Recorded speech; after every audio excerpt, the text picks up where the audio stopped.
Ito yung masarap na bake mac na naisipan kong gawin ngayong hapon na to. Anyway, si Faith nga ang palang may gawa at hindi ako lang ang may idea.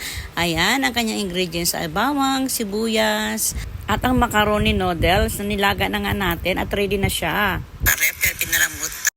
And then, ito naman ang kanyang sauce, yung spaghetti sauce, paminta, at ang corned beef na lang yung sinahog at yung spaghetti sauce na Fiesta Sweet Style. At nilagyan na rin siya ng hotdog.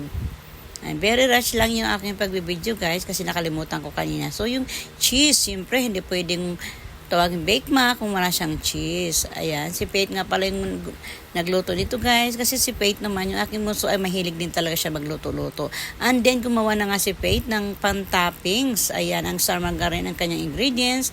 At ang Alaska. Dapat nga daw iba pero wala kaming iba. Condensed yung aming nabili kaya yun lang ginamit. Tsaka yung cheese at Westar margarine at pinaghalo-halo lang siya at niluto sa isang maitim na kawali. Char!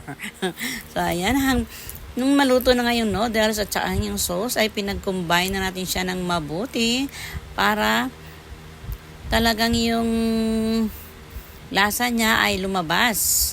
At mahalo siyang mabuti at yung color niya ay magpantay-pantay. Siyempre, di ba? Ayan. At meron nga pala kaming pizza guys dahil kahapon, di ba, bumili nga kami sa Pizza Hut at konti lang naman namin kinain dahil takaw mata lang kami. So, ayan nga, dahil naluto na, ayan ang aking tagaluto na si Faith.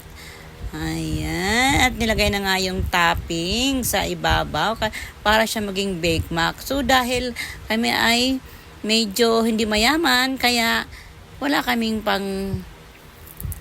oven na dapat siya i-bake. Kaya ang ginawa ay sa ganyan lang. Easy lang naman siya guys. Simpleng. Okay na yan. Pwede na yan. So, tayo lang guys. Thank you so much. God bless. Bye.